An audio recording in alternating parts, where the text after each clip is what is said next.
Assalamualaikum warahmatullahi wabarakatuh. Iki ngaji santai-santai napa muhasabah.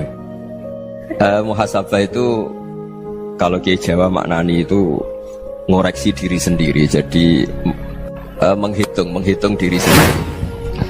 Ini pas bidang yang saya tekuni tadi karena Habib Ahmad yang minta kemarin sama ibu saya dari Indonesian Power itu. Ibu Lia, saya turutin sekaligus saya sambil belajar terus tentang muhasabah. Dalam konteks Indonesia, muhasabah itu sudah jadi perilaku ya. Karena dulu orang tua saya, guru-guru saya kalau ngandani itu, bayangkan kalau kamu jadi dia. Jadi misalnya kita mentang-mentang atasan, otoriter sama bawahan. Bayangkan kalau kamu jadi yang bawahan itu kayak apa? Laukun tamakanah, kalau orang Arab bilang, bayangkan kalau kamu di posisi dia. Makanya guyonannya orang-orang Indonesia itu kan orang ngaramkan judi gitu, bareng dikasih tahu. Tapi yang menang anak jenengan, alhamdulillah. Ternyata ngaramkan itu karena ada anaknya. Kalau anaknya yang menang ya seneng. Meskipun itu guyonan, tapi saya punya padanan itu dalam kitab hikam. Nabi Ibrahim itu Khalilur Rahman, tentu bencinya minta ampun sama yang namanya maksiat. Suatu saat beliau diterbangkan di alam malakut. Itu kalau di hikam saya halaman 15 juga. Saya masih ingat betul. Mungkin kalau Anda beda halaman karena beda cetakan. Setelah diterbangkan di alam malakut, diperlihatkan sama Allah. Ada orang pezina, ada orang syaribul khomri, ada orang mabuk, ada orang macam-macam. Allah tanya sama Nabi Ibrahim, bagaimana pendapat kamu Ibrahim tentang mereka yang maksiat? Kata Nabi Ibrahim, ya Allah, habisi saja mereka. Mereka hidup di bumi engkau, makan rezeki engkau, kemudian mereka tidak taat sama engkau. Singkat cerita, di fase itu, saya ulang lagi, di fase itu Allah nurutin sampai sekian peristiwa, mungkin 3 atau 4. Sudah, setelah sekian tahun Nabi Ibrahim lupa peristiwa itu, kemudian beliau diminta menyembelih anaknya. Ini versi kitab hikam. Memang versinya banyak tentang kenapa Nabi Ibrahim disuruh menyembelih anaknya. Ketika mau menyembelih anaknya, Nabi Ibrahim ragu. Huwa samratu fuadi, anak saya ini buah hati saya, kenapa engkau suruh menyembelih? Terus kata Allah, apa kamu tidak ingat ketika kamu saya angkat di alam malakut, kemudian kamu usul bunuh-bunuh, saya tidak mempertimbangkan usul Anda, tapi kenapa sekarang saya merintahkan kamu mikir gitu? Terus, ya karena ini anak saya ya Allah. Terus kata Allah, rumang samu wong sumpukon mata ini gak gawean kau sing gawe kowe enak wae usul mata ini. Sebenarnya saya yang bikin, kemudian Anda enak aja usul membunuh. Semenjak itu Nabi Ibrahim itu di eranya itu asfaqun nas, orang paling sayang sama manusia. Karena kadang kita keras itu ya kebetulan tuh udah anak kita, ada keluarga kita. Cara orang Jawa itu kan gitu ya, kalau ada perempuan terus macak yang macam-macam pakai sepeda motor cowok, terus wah itu luput suwuk, semoga-moga gini. Tapi setelah dikasih tahu, niku ponakane jenengan, semoga-moga selamat. Jadi jangan-jangan kemarin ahli ma'asi itu kebetulan tuh tidak keluarga kita. Kalau keluarga kita yang pernah salah pada kita, semangat kita mintakan maaf. Jangan-jangan kita didikte hukum sosial gitu. Jadi orang yang salah, kebetulan tuh orang yang menservis kita. Atau keluarga kita, atau orang dekat kita. Jangan-jangan semangat kita mintakan ampun. Tapi kalau sama orang lain, kebetulan musuh kita semangatnya minta itu kena adab. Nah ini yang nggak boleh dalam Islam. Islam mengajarkan niru Rasulullah SAW, Nabi itu rahmatal lil alamin. Bahkan kemarin saya ngaji virtual sama beberapa habaib. Ada Habib Ali Al-Jufri dari Mesir, ya. Ada Habib Alwi dari Kuitang, ada Habib Nabil Al-Musawa. Dari sekian habaib itu saya masih ingat diantaranya yang didawuhkan rahmatan lil alamin itu ketika Nabi adzahu qaumuh, disakiti oleh kaumnya, dan itu mereka masih kafir semua. Itu mereka dapat doanya Nabi, Allah mahdi qaumi fa innahum la ya'lamun. Kayak apa baiknya Nabi, orang yang menyakiti, yang melukai, tapi Nabi masih berdoa, Allah mahdi qaumi fa innahum la ya'lamun. Sayyidina Umar dapat doanya Nabi itu yakhina kana kafiran, ketika masih kafir didoakan, Allahumma aizzal Islam bi Umar. Itu ketika masih kafir. Itu pelajaran bagi kita bahwa yang sedang tidak cocok pun itu berdapat doa kita. Ya doa supaya kondisi kita baik, hari tambah baik. Karena agama ini Saya berkali-kali bilang limangka nayarjuwa hawal yawmal akhir. Agama ini diperuntukkan bagi yang selalu punya harapan pada Allah Subhanahu wa taala. Saya cerita muhasabah ini tentang hubungan kita dengan Allah. Di Indonesia itu banyak orang fasik, banyak orang nakal. Ya di mana-mana orang nakal itu ya mayoritas, wa aksaruhum fasikun. Tapi berkahnya harapan. Mungkin saya kira nakal sok benda, mungkin saya kira sholat sok ben sholat, mungkin sekarang belum sakhok, belum dermawan, suatu saat dermawan. Barokahnya itu kefasikan ini dianggap sementara, sedang fasik, sedang tidak benar. Karena kiai-kiai kita, para guru-guru kita, para habaib utamanya itu mesti bilang semoga husnul khotimah. Nah barokahnya doa itu semoga husnul khotimah itu menjadikan satu pola sosial. Yang sedang fasik ini masih diharapkan jadi lebih baik, jadi lebih. Sehingga kita tidak ngambil sikap ekstrim, yang ingin menghabisi atau ingin mengadili, tidak. Karena selalu kita punya harapan. Dan agama ini limangka nerjuwo hawal yawmal akhir. Bayangkan itu kalau yang nakal itu anak kamu. Pasti kamu gak ingin kan langsung dapat azab, dapat apa. Padahal kita semua jadi tokoh ini abul kulli, bapak dari semuanya. Sehingga ketika Rasulullah SAW jalan-jalan kemudian melihat perempuan sedang menyalakan api. Kalau apinya mati ditiup, anaknya dijauhkan. Nanti kalau sudah jauh dari api, anaknya digendong lagi. Terus kata Rasulullah, matur ke semua sahabat, Aro'aitum anna hadih tarihatan waladaha alan nar. Apa kamu berpendapat bahwa perempuan ini akan melemparkan anaknya ke neraka? Tidak ya Rasulullah. Tidak akan seorang ibu melemparkan anaknya ke api. Terus kata Rasulullah, Allahu arhamu min hadih biwaladiha. Allah lebih rahman, lebih rahim dibanding orang tua ini kepada anaknya. Ini yang harus kita kenalkan terus, kita kampanyakan terus, supaya orang hubungannya dengan Allah itu nyaman, asik. Sehingga dengan demikian selalu ada harapan bahwa yang sedang nakal ini suatu saat tobat. Kita tidak boleh menghukumi pasti begini, pasti gini, itu tidak wilayah kita. Itu juga yang dicontohkan Rasulullah SAW. Secara lahir Nabi itu nggak berkenan sama Wahsy, karena Wahsy itu salahnya salah fatal karena membunuh ahabban nasi ila Rasulillah, yaitu membunuh Sayyid Hamzah. Jadi ketika Wahsy tobat, Nabi itu terima tobatnya. Dan ketika beliau dengan basariyahnya nggak siap ketemu Wahsy karena harus ingat Sayyid Hamzah, basariyahnya diturutin. Oke, kamu iman saya turutin, tapi jangan sering ketemu saya. Karena kalau ketemu kamu saya masih ingat sama paman saya Sayyid Hamzah. Kita bisa ngelola seperti itu. Kita tidak cocok sama orang, bagaimanapun mereka umat Rasulullah SAW, kita tetap mencintai mereka. Misalnya kalau beda agama, mereka sama-sama orang Indonesia, kita mencintai mereka atas nama warga Indonesia. Tapi kalau misalnya potongannya ora cocok, beda kultur, bawaannya itu mangkel no coro Jawa, ya bisa diilmoni, jangan ketemu.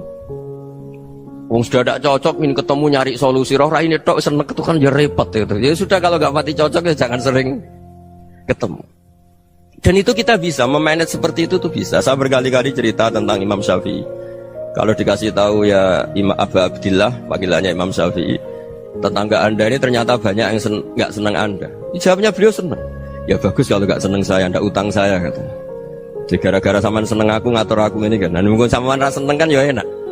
Jadi hidup itu dianggap happy. Kalau seneng ya teman silaturahim, kalau nggak seneng ya nggak bakal utang gitu. Baru kayak rasa seneng itu nggak ganggu. Gitu. Jadi dulu itu orang bisa ngelola seneng tidak seneng itu bisa.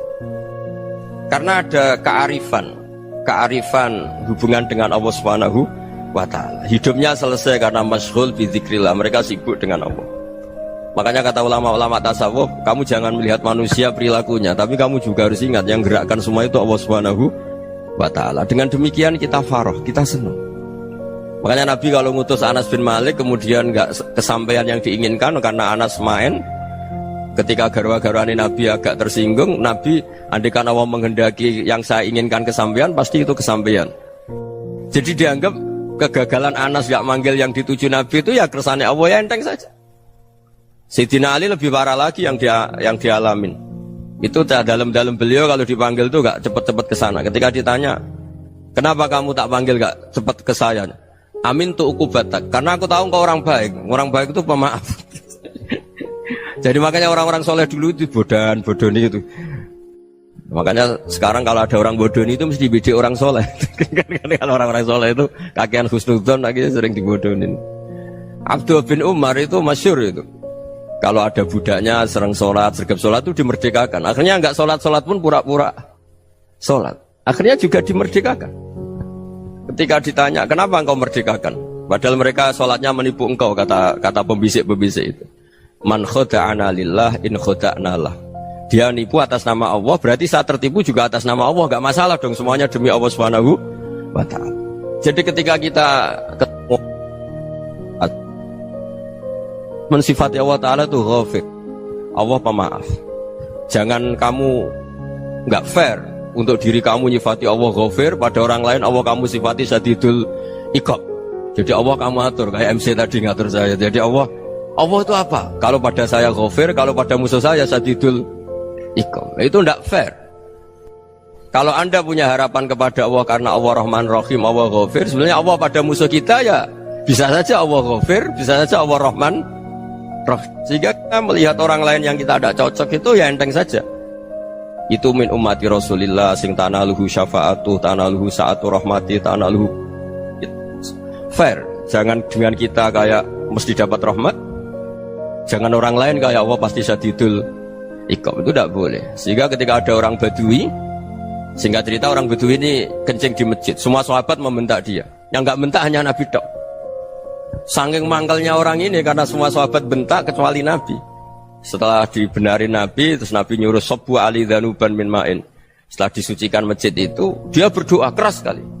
Allahumma arhamni wa Muhammadan wa la tarham ma'ana ahadan. Ya Allah, yang berhak dapat rahmatmu hanya saya dan Nabi Muhammad, yang lainnya jangan gitu. Karena yang lainnya itu jengkelin, gitu aja saya salah dimarah-marahin gitu.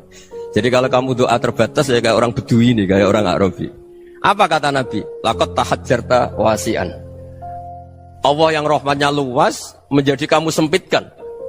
Karena kamu mau atur Allah hanya Rahman pada Indonesian Power, pada NU, pada kita, yang orang lain gak perlu dapat. Itu kan kasihan Islam, karena Islam terus gak dimiliki semua orang.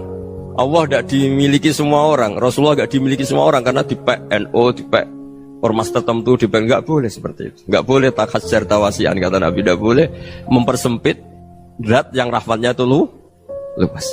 Ini semoga etika ini kita pakai di Indonesia. Yang sedang fase kita harapkan lebih baik. Yang sedang nggak dapat hidayah kita doakan dapat apa? Hidayah. Masyhur kan, makanya tadi saya mohon sama Habib Ali supaya Habib Ahmad supaya tetap mahalul qiyam, tabaruk sama Habib Ali. Di antara doa-doa di Simtud Duror masyhur itu antuqa bilal mudhriba minnah bil ghufran wal musi'ah bil ihsan. Jadi harapannya para habaib, para orang-orang baik dulu ya, semoga yang dosa itu dimaafkan, yang sedang salah dibuka, bikin lebih baik.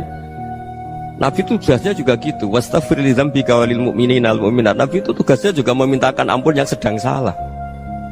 Nah ini cobalah jadi etika kita, muhasabah kita. Jadi muhasabah itu cara berpikir kita set, kita pikir ulang. Ternyata semangatnya seorang Nabi itu wastaghfir li dzambika walil mu'minun. Semangatnya itu memintakan ampun. Orang ahli tafsir tahu semua kalau Nabi itu tidak mungkin dosa. Jadi itu khitabun lin Nabi wa urida bihi ummatu, itu khitab Nabi, tapi yang dimaksud itu umatnya, karena Nabi tidak akan mengalami dzambun, tidak akan mengalami dosa.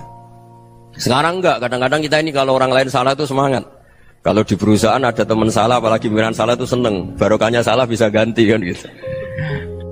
Ya, jadi kalau mungkin di dunia tokoh juga gitu, barokahnya ada tokoh salah, kita yang jadi populer sendiri, tidak boleh seperti itu. Kita harus salimus sodri di jami'il muslimin. Jadi ini harus dilatih. Saya tadi matur sama Habib Ahmad, latihan kita jadi hidup. Nabi itu kalau resep jadi wali itu kata Nabi gampang.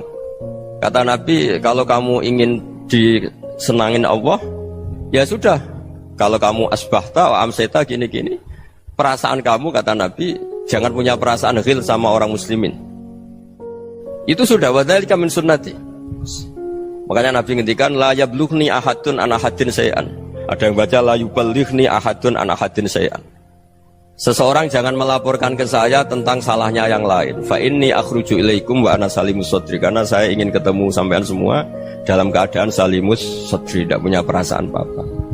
Karena kalau nurutin pembisik, nurutin informasi itu ya repot, karena orang pasti sepihak.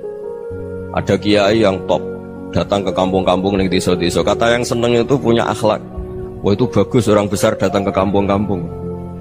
Kata yang nggak seneng, Oh itu jobnya Kiai kecil kok diambil, itu kan ya kasihan itu kan sudut pandang. Makanya saya sering bilang akal kita ini cukup untuk mentasdik Rasulullah SAW. Meskipun perasaan kita kadang orang Jawa itu beda. Saya berkali-kali bilang sama peneliti dari Jogja, kenapa sih Gus para nabi itu kok poligami istrinya banyak? Nabi Dawud katanya itu berapa? Nabi Sulaiman malah jumlahnya agak terbatas ini. Nabi Muhammad itu paling sedikit. Saya tanya gini, perempuan itu orang lemah, jadi kalau nolong orang satu gimana baik, kalau nolong orang dua ya lebih baik, ya sudah kira-kira seperti itu. Paling tidak akal kita masih tahu kalau orang baik itu kan mesti baik, nolong orang satu baik, nolong orang dua ya lebih baik, nolong orang tiga lebih baik. Tapi kalau kamu orang nggak baik, satu saja kamu terlantarin, kamu miskinkan, kamu ya tinggal diukur kan. Kalau orang baik nambah baik, tapi kalau orang buruk tambah buruk. Nah itu akal. Akal kita bisa menganalisis kenapa sih nikah itu ada yang poligami, ada yang enggak. Sudah ukur saja diri kamu. Misalnya kayak saya elek keriting, rabi terus, memperbanyak wong elek. Orang perilaku netok, raine dadi elek kabeh. Tapi nak kowe ku ganteng, alim, ganteng, sugih. Anake ganteng-ganteng, berhubung kowe saleh ahli swarga kabeh. Mertua yo bangga karena karir kamu meyakinkan. Ini mertua kamu aja gak bangga mau nambah. Ipar gak bangga, mertua gak bangga, desa kamu yang kamu wayai juga gak beda dengan Nabi ketika nikah Juwairiyah itu nggak ada pernikahan sebarokah Nabi dengan Juwairiyah itu Azharu Rasulillah. Di situ habis perang banyak tawanan gara-gara jadi besanya Nabi langsung dibebaskan semua karena Azharu Rasulillah. Sekarang besanya Kanjeng Nabi. Dulu Abu Sufyan mangkalnya bukan main sama Nabi gara-gara putrinya dinikah terus langsung jadi. Kalau kamu kan enggak, nikah satu, nikah lagi, satu kampung musuh kamu karena istri pertama ya cemburu, yang kedua agak bangga. Wah itu selesai itu di dunia wal akhirah. Maksud saya nganalisis Islam itu harus pakai akal. Dan akal yang dipakai, ini saya bawa ke kitab Ihya, adalah pikiran-pikiran para ulama. Makanya ketika Imam Ghazali ketika ditanya fakaifa bi muslimin fasikin asawaha fi jami'i amri, kalau kalian ketemu orang fasik, orang Islam tapi fasik, perilakunya nggak ada yang benar. Kata Imam Ghazali jawabnya lucu, aneh. Mamin muslimin illa wa islamuhu ta'ah. Tidak ada orang Islam kecuali dia mau Islam, membenarkan Allah dan Rasul itu sudah taatnya dia. Kok kamu tidak bisa melihat taatnya dia? Dia pikirannya kan ini pemabuk, ini tukang apa. Tapi kata Imam Ghazali, sebenarnya kamu masih bisa berpikir positif. Mamin muslimin illa wa islamuhu ta'ah. Tidak ada seseorang Islam ketika dia milih Islam itu pasti ada taatnya, yaitu tasdik pada Allah dan tasdik kepada Rasulullah SAW. Jadi dengan pola seperti itu, maka di antara guru-guru kita yang modern ya di era Mbah Maimun, di sini ada Habib Ahmad. Habib Salim syair yang sering dibaca beliau adalah ada orang munajat sama Allah, ini cerita munajat. Itu orang itu ngendikan gini,